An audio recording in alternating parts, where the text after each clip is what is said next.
इससे पहले कि अपनी आज की कहानियों पर आऊं, एक ऐसी स्टोरी आपसे शेयर करना मकसूद है जिस पर अभी तक मेरी नॉलेज के मुताबिक तो कोई करंट अफेयर शो दागा नहीं गया है। मेरा ख्याल है ये भी जमहूरियत के या जमहूरी हुकूमतों के वसी तर मफाद में हुआ होगा और शायद फ़ी सबीलिल्लाह ही हुआ होगा। बहरहाल लूप चलाएं यार। रियासत नाम नहाद मदीना में कोई बड़ी बात नहीं है, बात छोटी सी ही है। रियासत नाम नहाद मदीना में एक और घर जो है वो उजड़ गया।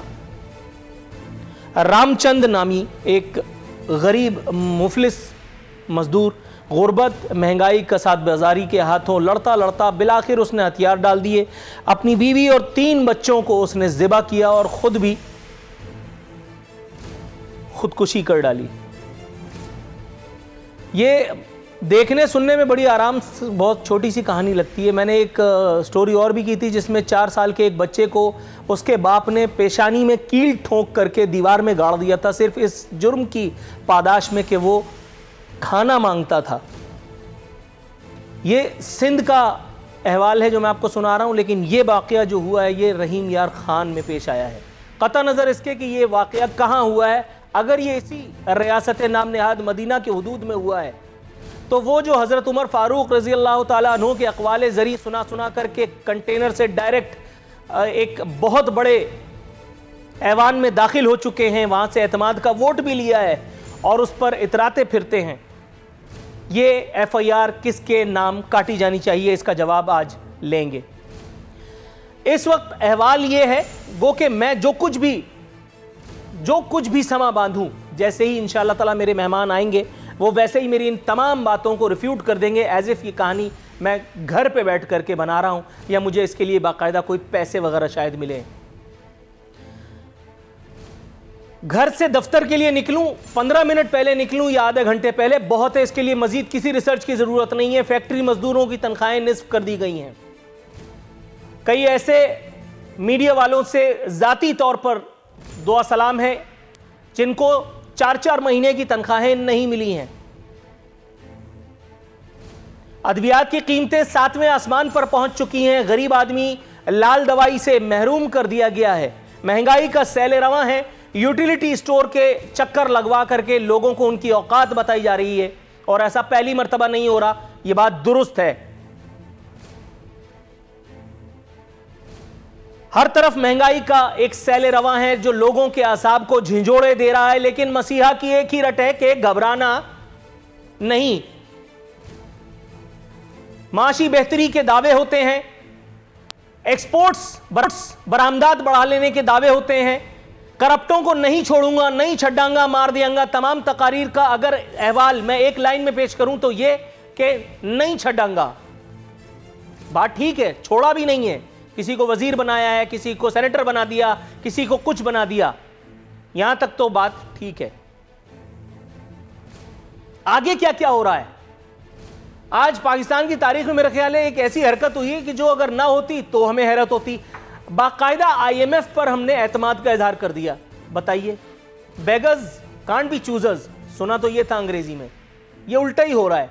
IMF से लोन लेने जाते हैं तो हम IMF के दिए हुए अफराद, दी हुई शख्सियात पर कोई एतराज़ उठा सकते हैं। मसीहा ने हफीज शेख पर एतमाद का इजहार कर दिया और उनसे कहा है कि आप अपना काम जारी रखिए। काम, आप समझ रहे हैं ना, काम जारी रखिए। स्टोरी शुरू वाली, महंगाई, कसाद बाजारी, अद्वियात की कीमतें बर्दाश्त से बाहर, बिजली की कीमतें, पेट्रोल प्राइजेस, काम आप जारी रखिए। ये सब तो होता रहता है, ये भी मुल्क के वसीतर मफाद में है। इंपोर्टेड वजीर खजाना को काम जारी रखने की हिदायत के साथ साथ एक सवाल यहां दर आता है, आज अपने मेहमान से पूछ ही लूंगा, हालांकि जवाब शायद ना मिले, लेकिन क्या पता जवाब शायद मिल भी जाए। साबका नाअहल हुकूमतों का तोहफा, अब्दुल हफीज शेख जैसे काबिल गौहरे नायाब आदमी जो जनरल मुशर्रफ के दौर में भी वजारत इंजॉय कर चुके, जो आसिफ अली जरदारी साहब के दौर में भी वजीर रह चुके, अगर पिछली हुकूमतें चोर थीं तो उनसे चोरी करवाने वाला कौन था?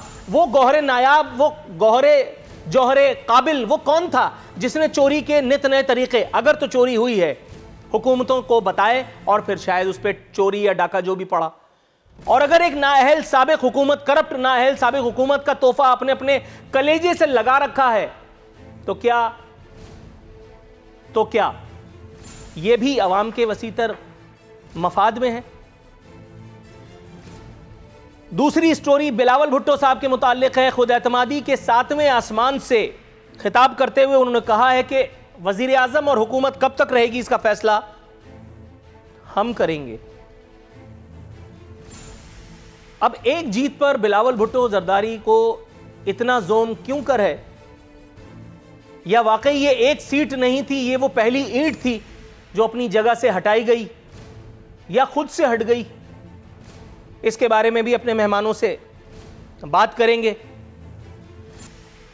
वजीर आजम की जानिब अगर दोबारा आऊं तो वजीर आजम ने कौम से मदद तलब कर ली है। अब सोचने की बात यह है कि वो कौम जो महंगाई से, गुर्बत से, अफलास से लड़ रही है,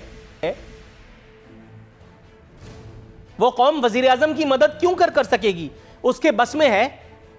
कौम ये सुन करके फूट फूट के रो पड़ी है कि जिसे हमने मदद के लिए चुना था वो उल्टा हमसे ही मदद मांग रहा है। मसीहा कहते हैं कि करप्ट टोले के खिलाफ आखिरी गेंद तक लड़ूंगा। सर, हमें आपके अज़्म का, उसकी जिसको कहते हैं कि वॉट एवर यू कॉल, क्या उसको जुमला कहूंगा मैं, कोई मुनासिब जुमला ही तलाश नहीं कर पा रहा हूं, उसकी सदाकत पर, आपके अज़्म पर, आपकी दयानत पर, आपकी स्मार्टनेस पर भी कोई हम एतराज नहीं दाग सकते। लेकिन पूछना यह था कि जिन लोगों को परों के नीचे रखा है, क्या उन करप्टों पर भी कोई नजरे करम ही समझ लीजिए होगी या नहीं? खान साहब ने इस मौके पर अदलो इंसाफ के उन माशरों के फजाइल, फयूज और बरकत भी बयान फरमाए जहां अदलो इंसाफ नामी चिड़िया उड़ान भरती है, चाहे वहां पर अदलिया ना कहे कि मैं आजाद हूं, चाहे वहां पर अदलिया के फैसले बोलते हो, मुनसिफ नहीं। लेकिन पूछना यह है कि वो मजदूर जिन्हें कराची की उस एक फैक्ट्री में बल्दिया टाउन की जला दिया गया, उनको इंसाफ मिल गया था? इस एक माशरे में जो नाम नेहाद रियासत मदीना बन चुकी, उन लोगों को नफीस लोग करार देकर के आपने अपनी बैसाखी बना रखा है। जरूरतों के समंदर में गर्दन तक धसी हुई ये हुकूमत किस तरह इन बातों का जवाब तलाश कर पाएगी? सानह साहिवाल के मुल्जिमों का क्या हुआ? सानह PIC में जिन वुकला ने, जिनमें एक वजीर आजम का अपना भांजा शामिल था, जिसे जमानत मिल गई, जाहिर है जमानत तो बट रही है, जिसे जमानत मिल गई निहायत शान और शौकत के साथ, उन 3 जानों का खून बहा ले लिया गया, जिन्हें मुंह से ऑक्सीजन मास्क निकाल करके सांस से उस एक नेमत से महरूम कर दिया जिसे अल्लाह रब्बुल इज्जत जिंदगी कहा करते हैं। बिलावल भुट्टो कह रहे हैं कि वजीर आजम अक्सरियत खो बैठे हैं, वो एतमाद के वोट की हैसियत कोई नहीं। कठपुतली वजीर आजम मौलाना फजलुर रहमान, आसिफ अली जरदारी और बिलावल भुट्टो का मुकाबला नहीं कर सकता। यह खुशफहमी लाहक है बिलावल भुट्टो को। सब्सक्राइब करें और बेल दबाएं ताकि कोई खबर रह न जाए।